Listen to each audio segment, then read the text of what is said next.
It's here, in the Holy Land, that the story of Jews, Christians, and Muslims begins.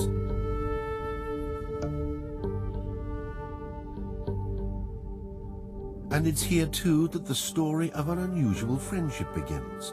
A friendship between two women, Fatima and Sumaya, one a Muslim, the other a Christian.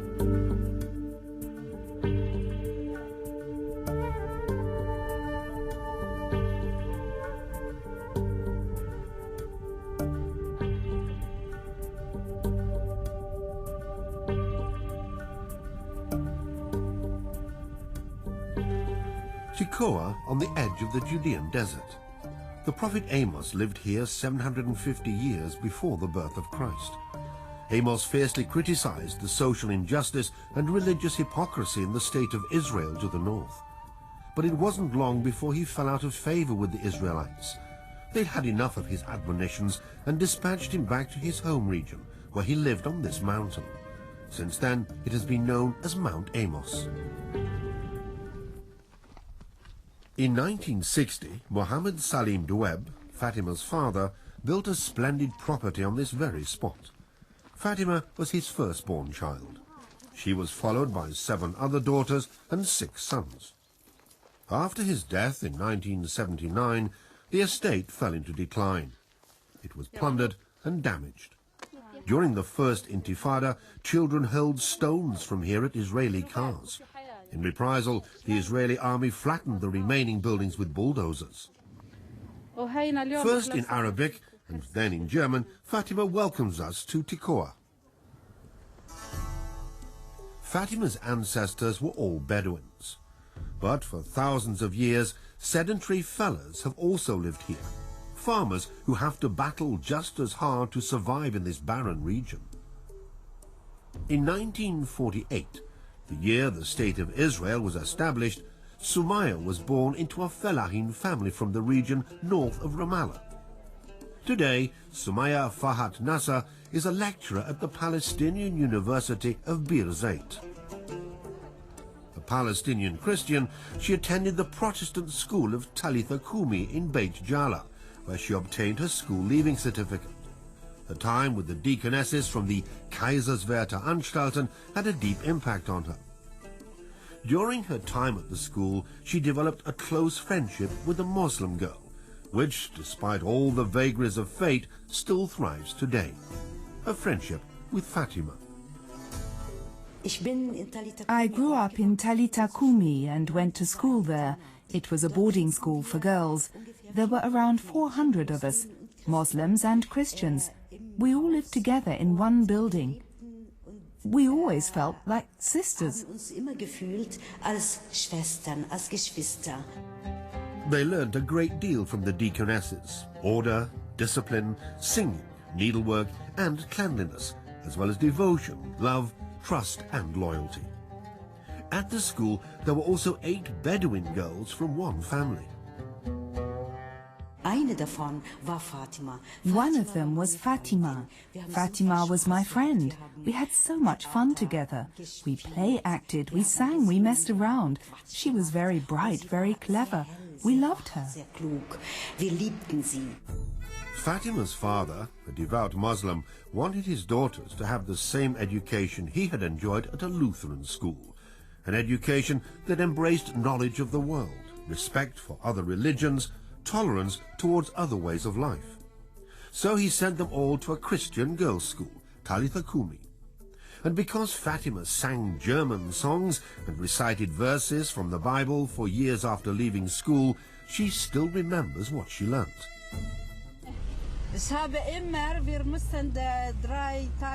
In Talitha Kumi, we had to speak English 3 days a week, German on 3 days, and Arabic on 1 day. But I always spoke German for 6 days. I always liked speaking the language. I learned German very quickly and was really good at it. I can recite whole passages from the Bible in German even today. When she was just 16, Fatima experienced the first major disappointment of her young life. her father took a decision that can be understood only by someone who accepts the strict customs of the Bedouins. Eines Tages aber She went home one weekend and later we heard her father had married her off. When she got home, she found she was already engaged, along with her sister, Hafisa. We were all so sad, and so was she. We all cried with her. It was terrible. Und sie auch. Wir haben alle geweint mit ihr. Es war bitterlich. Fatima's dream of studying medicine in Heidelberg was shattered. She was married to a cousin once removed and had 3 daughters and a son with him. Her father had to abide by the prevailing customs so as not to endanger his position, because having a daughter of 16 who wasn't married was regarded as a disgrace. Fatima was unable to keep in touch with Sumaya because, as a Bedouin wife, she was not allowed to leave the tribe on her own. In her youth too, Sumaya had to obey strict family rules. But with the help of the school and through her own persistence and smartness, she was able to tread her own path much better. She passed her school leaving examination in 1956 and went on to study biology, geology and education in Germany. In Hamburg, she obtained her doctorate, along with Munir, her husband, whom she'd got to know there, and who is also a Palestinian. Back in Palestine, they both became lecturers at Bir Zeit University. Besides teaching, Sumaya also played a role in the peace movement, becoming involved in anti-violence projects. In particular, she seeks to reconcile contradictory interests in the conflict between Israel and Palestine. A cosmopolitan figure, Sumaya is a successful author and awareness shaper, and above all, she's a Palestinian. Despite all her activities, Sumaya never forgot the friend from her school days. She began to search for her, and with the help of a shepherd boy, finally found her near her father's house on the edge of the desert. She was in the middle of a field, coming towards us. The boy shouted out, "Fatima, over here! Your friend's here." "But I haven't got a friend," she replied. "I haven't had a friend for a long time. Where would I suddenly find one?" But the closer she got, the more it dawned on her. We recognized each other and embraced. We laughed and we cried, we kissed each other. I was so moved and thought, she hasn't changed. Fatima's life was hard and full of privation. But thanks to what she had learned at Talitha, and with the help of her school friend, she overcame many of the problems that fate had confronted her with. And their old school now gives them the chance to pass on their experiences to the next generation, which they hope will be able to build up a democratic Palestinian state. She wasn't allowed to finish school, but through the lessons of life, through her courage and strength, Fatima will be able to tell us a lot, especially about Talitha.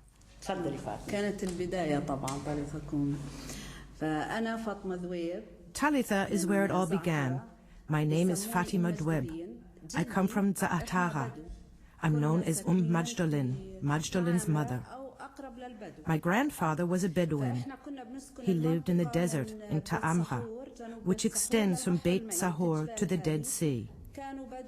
All my ancestors were Bedouins. Most, if not all of you, will have heard the name Ta'amra. My grandparents lived in goat hair tents and kept sheep. My grandfather was the sheikh of the Bedouins. He married 3 women. The 3rd of them was my grandmother. He was nearly 90 years old when they wed.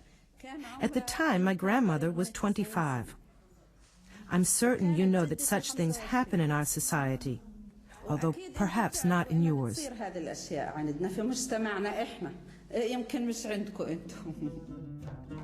The old sheikh, her grandfather, Fatima says, sired a son with the young woman. He was to become Fatima's father. But after the child was born, the sheikh died, and the tribe wanted his widow to marry a cousin. But she refused. At the time, this was simply outrageous. In great danger, she fled through the desert towards Bethlehem and found refuge in the Lutheran school at Beit Sahur. Her pursuers respected the cross on the church tower. The young woman and her child were safe within the walls of the school.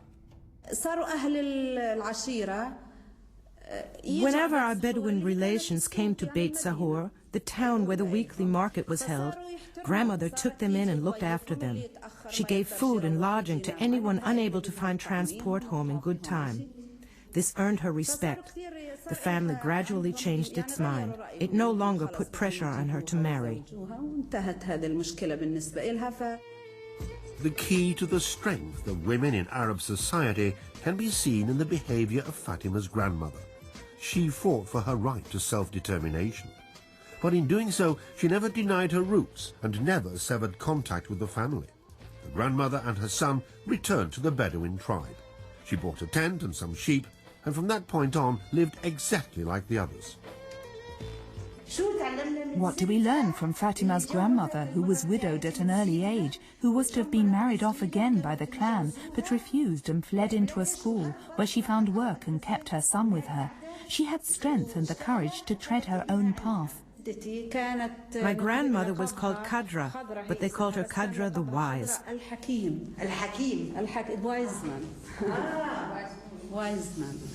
Through the influence of the deaconesses at the Lutheran school, Fatima's father had developed into a man with a strong sense of responsibility. Later he was chosen as the Bedouins' representative in the Jordanian parliament. He had a great influence on the Bedouin tribes. At the time Fatima was born in a goat-hair tent, her father was already building his first permanent house. One after another was constructed, and many Bedouins became sedentary. He also built schools, separate facilities for boys and girls, as is customary in Palestine. Fatima is very proud of what her father achieved with regard to the education of his children. The schools are named after him, as are many streets and squares. His achievements are listed on many plaques. Talitha Kumi, little girl, arise. The words, according to St. Mark's Gospel, which Jesus spoke to the child who was thought to have died, became the motto of the patrons who set up a home for Arab orphans in Jerusalem in 1853. As time passed, the mission concept developed more and more into a support program for Arab girls which went far beyond teaching domestic skills. Education played an increasingly predominant role. Education as the most precious dowry a father could give his daughters on their journey through life.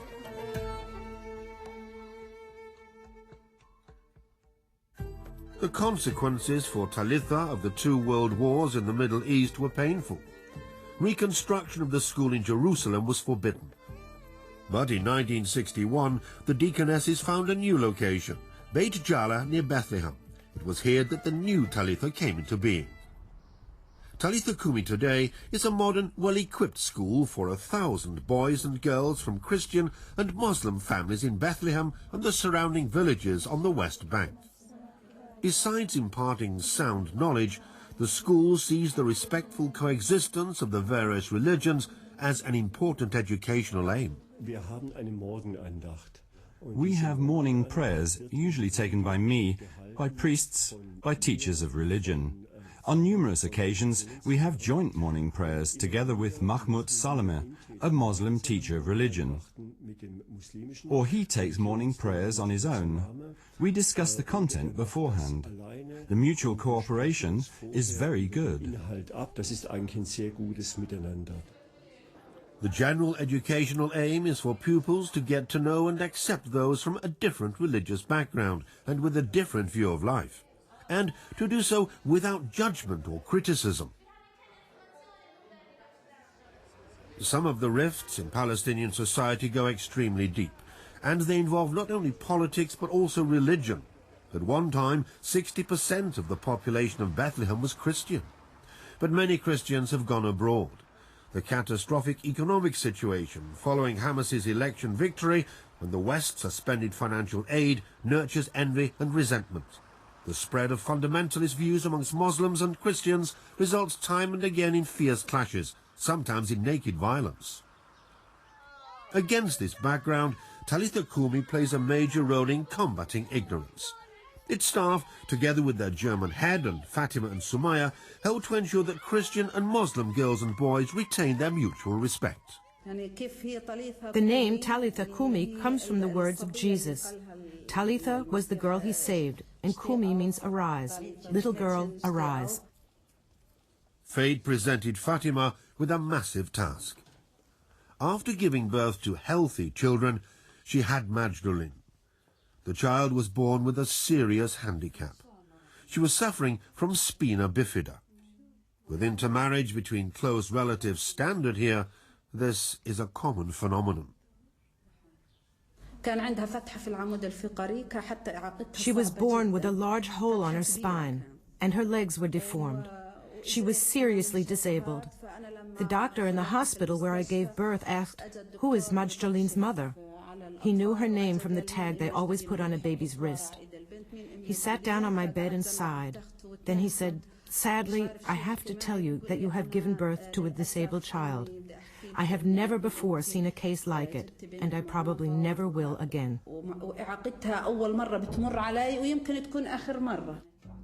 At first, the Arab doctors gave Magdalene no chance of survival. But Fatima didn't give up. By supreme effort, and with the support of the German Organization for Disabled, she enabled her daughter to develop in humane circumstances. But Fatima didn't want to work in secret. However, she needed the family's blessing to obtain professional training. So at a major celebration, Sumaya's husband Munir appealed to those assembled. He simply said, "We are so happy to be with you here today, and we would like to thank you for the wonderful way you look after the disabled. It says in the Quran that whoever takes in a disabled child and cares for it will immediately have a place in paradise."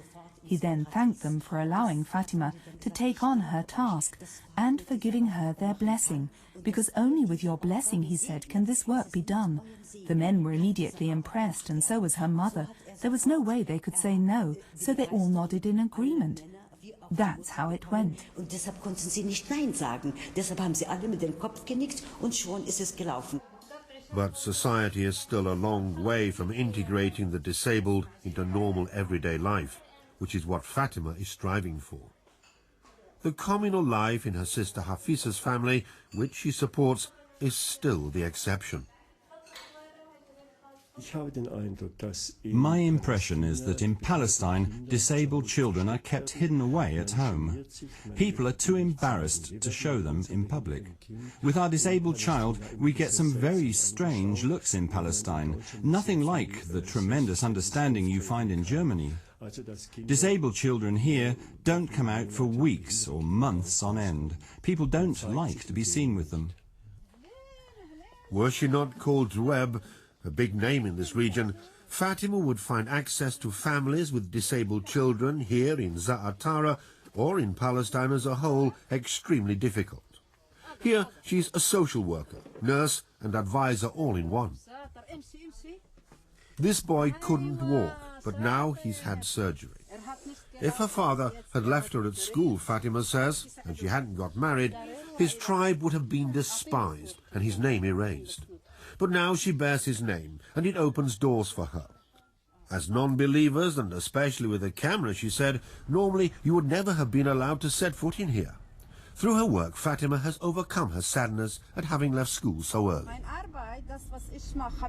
Even as a child, I dreamt of doing what I do now. But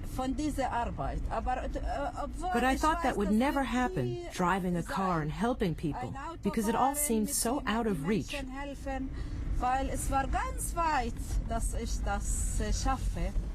But she's managed it, and particularly well in the case of her sister Hafiza, who has 5 seriously disabled children.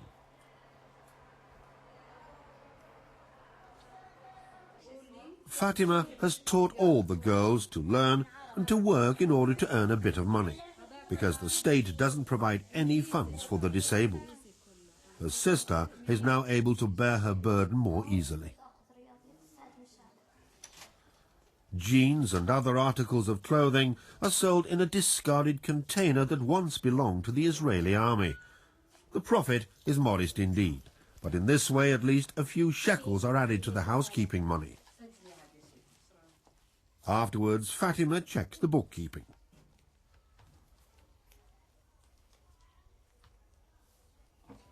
Majdulin, who at birth was given 6 months to live, has just passed her university exam in English. Fatima proudly calls herself Majdulin, Majdulin's mother. That's almost revolutionary, because here mothers are nearly always named after their firstborn son. She decided that her daughters wouldn't marry anyone from within the family, no matter how old they got, even if they didn't marry at all. We must stop this disease, she said. Her 3 other daughters have all studied at Bethlehem University or at the university in Arab Jerusalem, and all 3 have married outside the family, even though they were already 28 or 29 years old. Today, that's almost normal in our society. But she was happy to show that a woman can find the right man who doesn't come from within her own family, even when she's 28 or 29. Fatima is deeply rooted in her family community. She's worn a headscarf for 9 years now. She studies the Quran and respects her mother, her brothers and her sisters. And she loves her husband, who admires the work she does.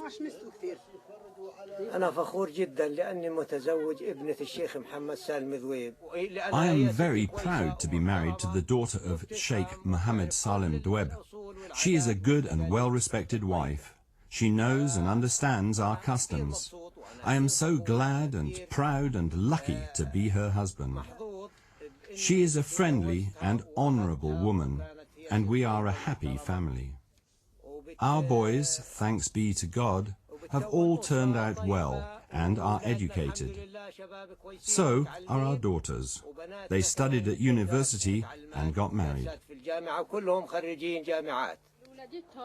The family has prepared a meal in honor of Fatima's friends from Germany. In the meantime, Fatima's mother too has come to terms with the special path her daughter has chosen. So, for her too, times have changed. Praise be to God, the God of all worlds.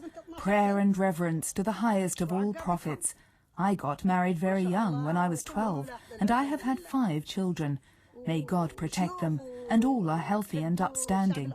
They are sheikhs and love the German people, because they went to school in Talitha. Yes, they love the German people, and so do I, because our girls can speak German.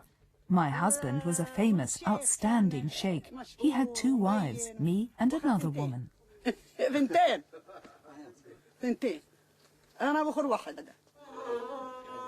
Fatima found the strength to overcome all adversities that arose through tradition, through the political and economic situation, and through fate.